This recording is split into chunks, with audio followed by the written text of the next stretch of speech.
bahwasanya Nabi besar Muhammad SAW sebagaimana dilihat oleh Abdullah bin Umar bin Al-Khattab, beliau itu bertasbih dengan jari-jarinya.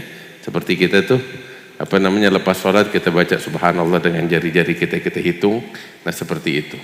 Nah ini kita bertasbih dengan jari itu sunnah, dilakukan oleh Nabi besar Muhammad SAW.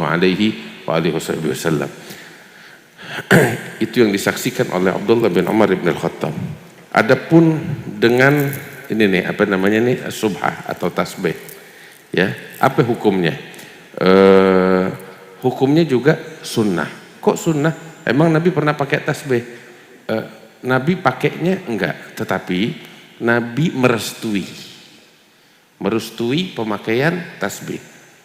Bagaimana itu? Sebab kan kita tahu kalau kita belajar yang namanya sunnah itu thabatat, ya, sesuatu itu menjadi sunnah dengan pernyataan langsung dari Nabi ketika Nabi ucapkan ini adalah dari sunnah, atau dilakukan oleh Nabi Muhammad SAW, atau disaksikan oleh Rasulullah dan direstui oleh Nabi besar Muhammad SAW, sehingga itu menjadi sunnah.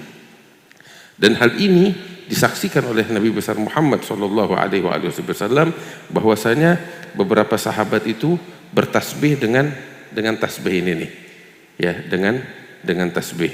Di antaranya ketika Nabi SAW sebagaimana diriwayatkan oleh Sa'ad bin Abi Waqqas, ya, bahwasanya beliau masuk ke tempat Rasulullah SAW, masuk ke satu tempat bersama Nabi Muhammad SAW.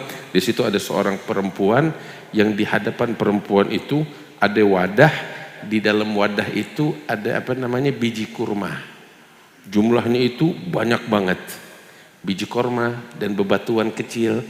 Dia bertasbih dengan itu.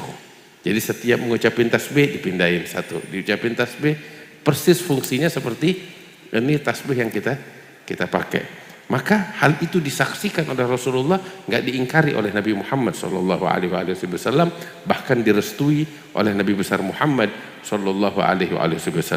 Kakek kami Al-Allamah Al-Muhaddits Al-Habib Salim bin Ahmad bin Jindan, beliau menulis suatu kitab judulnya Zinadul Garihah fi Bayani Usulis Subhah. Di dalam kitab tersebut beliau menjelaskan panjang lebar tentang sunnahnya bertasbih, baik itu dengan jari ataupun dengan alat ini nih, dengan subhah yang semacam ini. Beliau di dalam kitab itu membawakan dalil-dalilnya yang sangat banyak, sebagaimana beliau juga meriwayatkan beberapa riwayat hadis musalsal, ya, dengan munawalatus subhah, menyerahkan tasbih itu, ini alat untuk bertasbih ini kepada kepada seorang muridnya, atau menyaksikan sang guru sedang bertasbih dengan alat ini nih, dengan tasbih ini. Itu riwayatnya dari guru ke guru, dari guru ke guru, sampai kepada Al-Imam Hasan Al-Basri. Itu saya teringat ketika saya masih belajar di Hadramaut, itu waktu saya sedang berziarah ke makam Sayyidina Syekh Abu Bakar bin Salim. Dan ketika itu sore hari kita menghadiri hadrah di Ainat Yaumul Jum'ah. Terus sore hari lepas hadrah kita ziarah ke gubahnya Syekh Abu Bakar, makam beliau. Di situ saya ingat ketemu sama Habib Abu Bakar bin Syekh bin Ahmad ibn Syekh Abu Bakar bin Salim.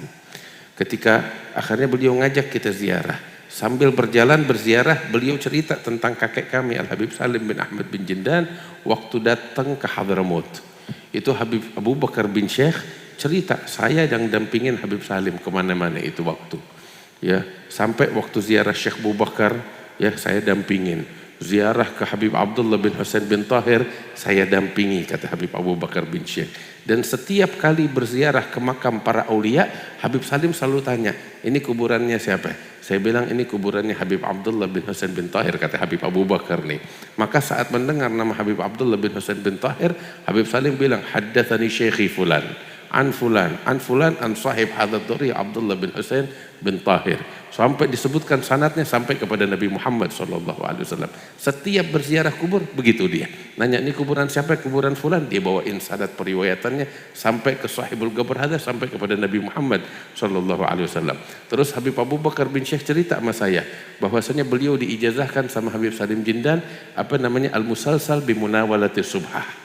Begitu sampai kepada guru-guru, nyambung kepada Habib Abdullah bin Husain bin Tahir, sampai kepada Hasanul Basri radhiyallahu taala anhu wa arda, sehingga bertasbih dengan baik itu dengan jari maupun dengan subhah. Alat ini itu merupakan bagian dari ajaran Nabi besar Muhammad sallallahu alaihi wasallam. Nah, ini dengan sanad yang kita dapatkan dari beliau, dari guru-guru kami sampai kepada Hasan al-Basri, kita ijazahkan bakal hadirin sekalian, perbanyak zikir, perbanyak tasbih baik dengan tangan maupun dengan subhah. Mudah-mudahan Allah kasih keberkahan untuk kita sekalian.